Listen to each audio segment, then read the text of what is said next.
Was a study conducted by Rosen and Roisman. They're both psychologists. And they found out that there is such a thing as negative bias or negativity bias in every human being. Sa may pasabot ana sa negative bias. Nga ang atong utok no or brain dali siya maka-detect og mga butang nga dili maayo kumpara sa maayo. Mas una mahinumduman o mas una natong makita ang bati o mga hadlok nga mga kasinatian kaysa sa mga nindot o maayo.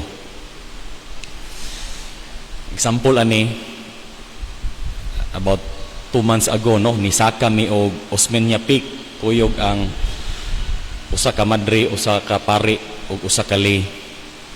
Pagsaka namo sa Osmeña Peak, dihay iro nga nagsunod namo. Kay ako may nagbitbit sa supposedly pagkaon no, mga chichirya. Ako arang gibitay-bitay ug ang iro padugay nagsigig bitad pod sa akong gibitbit nga kanang eco bag. Nya nadugay naglagot ko nga nasuko kay sige naman siya pamira. Unya hangtod nga akong gilabnot na ang bag no. Unya mura siya og nasuko, nakuyawan ko kay basig mapaakan ko. Og nidagan ko gamay palayo sa iro. Unya ako ana lang giana pagda ang eco bag kay muduol naman sad siya. Ug bisan sa kanindot sa talan-awon sa Osmeña Peak no pag-abot na mustaas, when I look back, mas prominent kaayo nako tong kadtong instance with the dog no nga kanang nagsige mig binirahay. Unya pagbira nako, paglabnot ako, mura sig ningog, nasuko, nahadlok ko nga mapaakan. Mas prominent siya kaysa sa kanindot sa lugar nga makita namo or kamo nga nakaadto no, makita ang Tanyon Strait o ang kaning sa Bohol nga dagat no, makita ang Negros, makita ang Bohol, makita ang Badjan, Moalbual, Dalaget, Argao. Nawa to sa akong nahuna kay mas nagpabilin ang ako ang kasinatian sa iro nga nasuko. Lain pod kaayo, lain nga klaro kaayo nga example that our brain tends to see immediately what is lacking or what is negative. Kung magdala mo og baso unya inyohang punon og katunga lang, unya you will see the glass more as half empty instead of half full. Tinuod ba? Nga dali na tong mutatak nga dili man puno ang baso, kulangan man, half empty siya, instead of saying that the glass is half full. So that is negative bias. O classic pod tingali kaayong kasinatian na tuno ka ng musutag tindahan, mall baka unya magtuyok-tuyok rata, mangita og unsay wala nila. Kasway mo ana nang mangutana mo sa tindera nga wala lagi mo ani kay bago kang wala, mangita lang gyud ka, nagtuyok-tuyok lang gyud ka sa 7-Eleven, mangita og unsay wala nila. This is the natural way that our brain operates. And yes, it's backed by research, by science, and by our own personal experiences. Kung atong subayon ang atong mga pagbasa karon, sigurado ko nga ang nagpabilin sa inyo no, nitatak sa inyo ang mga makahadlok, ang mga bati, ang mga dili maayo. Tingali sa unang pagbasa, sigurado ko nga mas niigo ninyo ang first part nga pulos mga warnings, mga makahadlok nga mga tilimadon kaysa sa latter part nga makapahupay nga mga assurances gikan ni Propeta Malakias. Ug sa ikaduhang pagbasa, sure ko nga mas na-highlight ang mga pulong ni San Pablo nga murag nangasaba nga sa una naman ay mga marites na sa una no, he was referring to people who were talking about other people, no? Nga dili na man trabaho, magsige na lag panglibak. Sure ko nga mas nitatak to ninyo bisan gani nako. Niingon pa siya nga dili mo trabaho. Ang dili mo trabaho dili sad dapat nga mukaon. That was really a very strong statement, no, by St. Paul. Ug sa of course atong ebanghelyo, surely mas napahimugatan ang mga bati nga mga tilimadon, mga gubat, linog, mga signos nga mga makapahadlok ang mga paglutos o pagpatay. Kung mauna ang niregister sa inyong huna-huna samtang naminaw mo, normal ra na siya o normal ra mo. Pero nindot sa tingali tan-awon sa itong unang pagbasa ang pasalig ni Propeta Malakias towards the end of the reading. O bisan sa itong ikaduhang pagbasa, atong madungog nga di lamang di ay pagpamuyboy, mura magnamuyboy, no? Si San Pablo. But he was actually trying to inspire the Thessalonians to see how they live their lives as a model for them. He was trying to inspire them. O of course sa atong ebanghelyo si Jesus nga nagpasalig nato nga bisan ang usa ka lugas nga buhok sa atong ulo dili mawagtang dili maunsa tungod kay anaa siya nga manalipod kanunay kanato nga mga magtotoo. Dili ba wala kaayo ni siya motuhop o mo register nato? Kay ang mas nidulot ang mga bati, mga kahadlukan, mga dili maayo. So, unsa man ang mahitabo, naturally, we begin to worry. Tingali sa pagpaminaw ninyo ganina, nabalaka mo nga, sus, saon lang di ay nino, katapusan na sa kalibutan. Balaka, we tend to worry and be anxious. Mabalaka ta nga inig-abot, kanus-a mo abot ning panahona. And surely these are valid emotions that we have. But if we will not keep these emotions in check, they become sometimes overwhelming.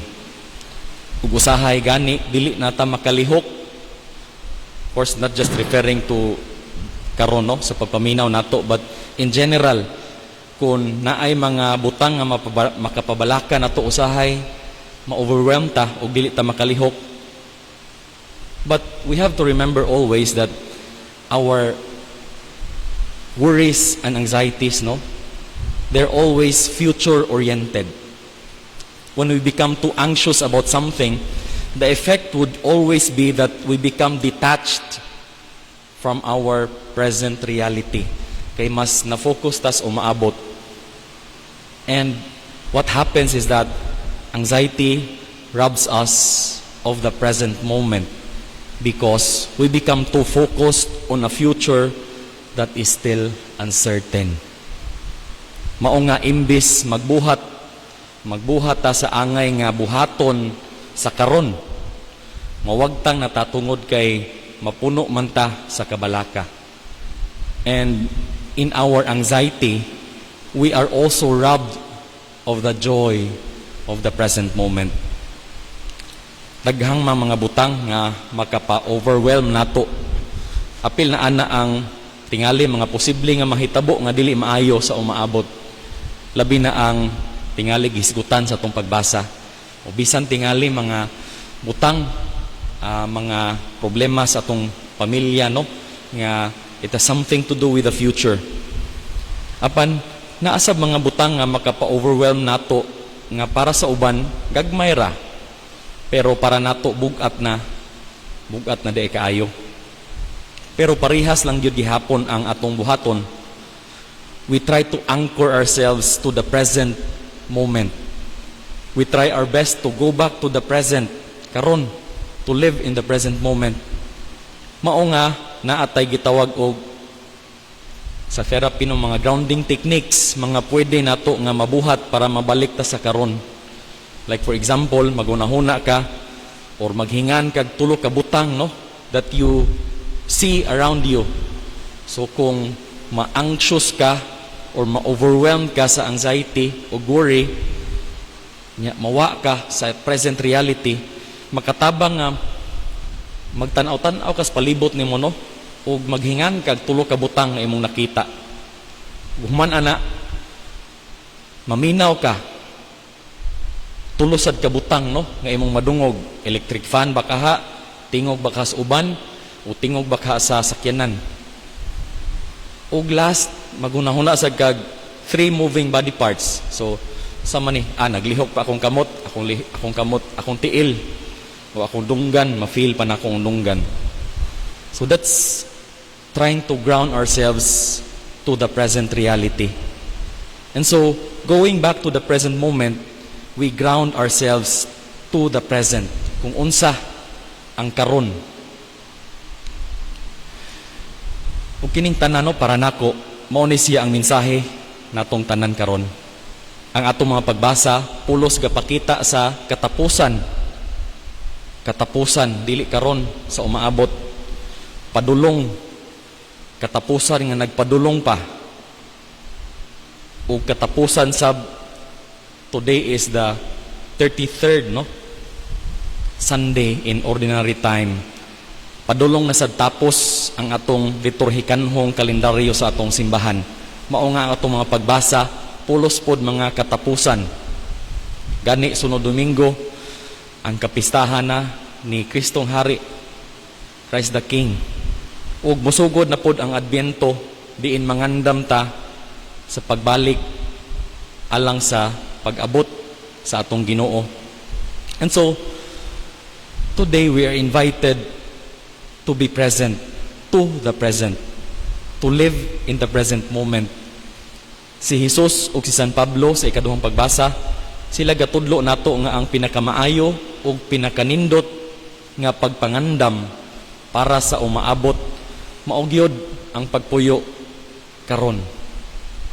We cannot do acts of charity and acts of love, even forgiveness, no? We cannot forgive another person if we are not living in the present moment.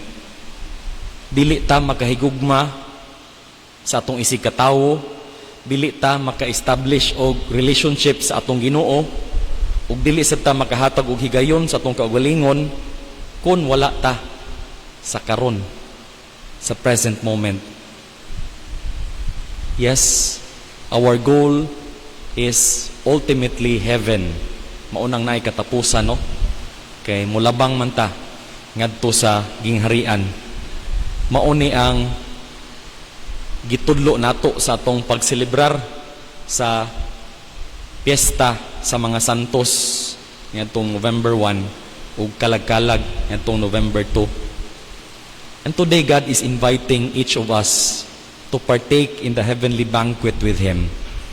Mauna nga mao ni siya ang atong padulngan, ang atong final direction, final destination.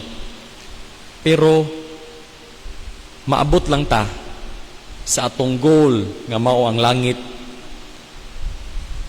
when we live our lives as faithful followers of Christ in the present. The end will always come as a surprise for all of us because we do not know yet when our time will come. Wa ta kahibalo kanus ang atuang oras, kanus ata mobiya nining kalibutana. Ug usahay mahigutag maayo sa atong kagahapon. We become slaves of our past. O baka sobra ang atong preoccupation sa umaabot. We become too anxious of what is to come, the future. Nga malimot ang taog puyo sa in-between sa atong karon, sa ato ang present moment. So hopefully, we will not miss the end because we have prepared well by living in the present moment, by being in the present moment. Atong hinumduman karon na ata sulod sa simbahan, sa shrine, nitambong sa santos nga misa.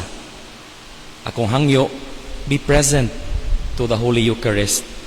Be present to Jesus as you receive Him today, and as you do this, you will also feel the presence of Jesus overwhelming you